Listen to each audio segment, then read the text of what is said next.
বাংলাদেশের মতো ছোট্ট একটি দেশ যেখানে ৮০% জায়গায় পাহাড় পর্বতে ঘেরা সেই ছোট্ট দেশটি কিনা ওয়েস্ট ইন্ডিজের মতো টি-20 ক্রিকেটের ফেরিওয়ালাদের দলকে হারিয়ে দিল। যে দলে Chris Gayle, Andre Russell, Kieron পোলার্ডদের মতো ক্রিকেটাররা খেলে গেছেন, সেই দলটি কিনা আজ নেপালের মতো ছোট্ট দলটির কাছে ধরাশায়ী। এই জিনিসটা কখনোই মেনে নেওয়ার মতো না। ওয়েস্ট ইন্ডিজের বিপক্ষে দুটো ম্যাচে নেপাল নিজেদের সামর্থ্য দিয়ে জিতেছে, ভালো খেলে জিতেছে। নেপালের ক্রিকেটের এমন উত্থান সত্যি বেশ রোমাঞ্চকর। যে দেশের আকাশে বাতাসে ছড়িয়ে আছে ক্রিকেটের ঘ্রাণ, যে দেশের মানুষ খেলা বলতে বোঝে ওই ক্রিকেটকে, সেই দেশের ক্রিকেটাররা অবশেষে ফ্যানদের সোনালী সময় উপহার দিতে শুরু করেছে। এতদিন পর্যন্ত নেপাল ক্রিকেটের সবচেয়ে বড় অর্জন ছিল ২০১৪ এবং ২০২৪ টি-20 বিশ্বকাপে অংশগ্রহণ। তবে এবারে প্রথমবারের মতো কোনো পূর্ণ সদস্য দেশের সঙ্গে দ্বিপাক্ষিক সিরিজ খেলার সুযোগ পেল দেশটি, আর সেই সুযোগকে একদম দুহাতে লুফে নিয়েছে তারা। নেপালের ক্রিকেটের এমন উত্থানের পেছনে মূলত রয়েছে তাদের ক্রিকেট উন্মাদনা, তরুণ প্রতিভাদের উত্থান এবং আন্তর্জাতিক অঙ্গনে তাদের ধারাবাহিক পারফরমেন্স। বড় দলের সঙ্গে খেলার সুযোগ না পেলেও নেপাল নিয়মিত অ্যাসোসিয়েট টিমের সঙ্গে টুর্নামেন্ট, দ্বিপাক্ষিক সিরিজ খেলে আসছে। নেপাল ক্রিকেটের উত্থানটা শুরু হয় ২০১৪ সালের টি-20 বিশ্বকাপ থেকে।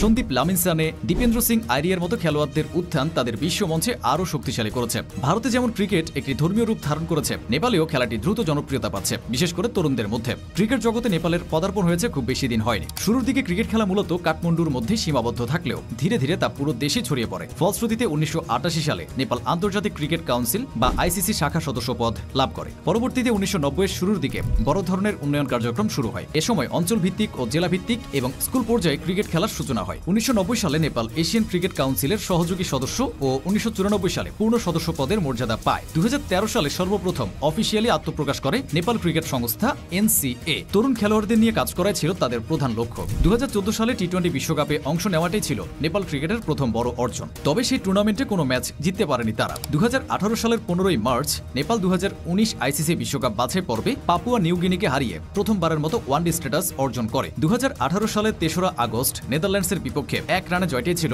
আন্তর্জাতিক ক্রিকেটে তাদের প্রথম জয়। তবে এতদিন পর্যন্ত টেস্ট খেলুড়ে কোনো দলের বিপক্ষে কোনো জয় ছিল না তাদের। ওয়েস্ট ইন্ডিজের বিপক্ষে জয় তাদের সেই অপেক্ষাকে গুছিয়েছে। নেপালের ক্রিকেটে এখন পর্যন্ত বেশ কয়েকজন প্রতিভাবান খেলোয়াড় তুলে এনেছে, যাদের মধ্যে একজন সন্দীপ লামিনসানে। প্রতিভাবান এই লেগ স্পিনারকে একসময় বলা হতো ছোট দেশের বড় তারকা। নেপালের মতো একটি দেশ থেকে উঠে এসে বিশ্বমঞ্চেও তাক লাগিয়েছিলেন ডানহাতি এই লেগ স্পিনার। খেলেছেন বিগ ব্যাশের মতো লিগেও। তবে নানা বিতর্কে জড়িয়ে সে লামিনসানে আজ বিবর্ণ হয়ে গেছেন। নেপালের আরেকজন বড় তারকা হলেন দীপেন্দ্র সিং আইরে। ডানহাতি এই অলরাউন্ডার বিশ্বসেরা টি-20 অলরাউন্ডারদের তালিকায় দ্বিতীয় স্থানেও উঠে এসেছিলেন। নেপালের এখন নিজস্ব ফ্র্যাঞ্চাইজি লিগও আছে, আর কোনো কোনো ক্ষেত্রে তা আমাদের দেশের লিগের চেয়েও ঢের ভালো। তাদের ঘরোয়া লিগের কাঠামো প্রতিভাবান খেলোয়াড়দের তুলে আনতে বেশ ভালো ভূমিকা রাখছে। নেপাল এখন আন্তর্জাতিক টুর্নামেন্টসে নিয়মিত অংশ নিচ্ছে। এশিয়ান ক্রিকেটে আরও এক দেশের এমন উত্থান সত্যি ক্রিকেটের জন্য মঙ্গলজনক। নেপাল যদি তাদের এই উন্নতির গ্রাফকে ধরে রাখতে পারে, তবে তাদের জন্য একটা উজ্জ্বল ভবিষ্যৎই অপেক্ষা করছে।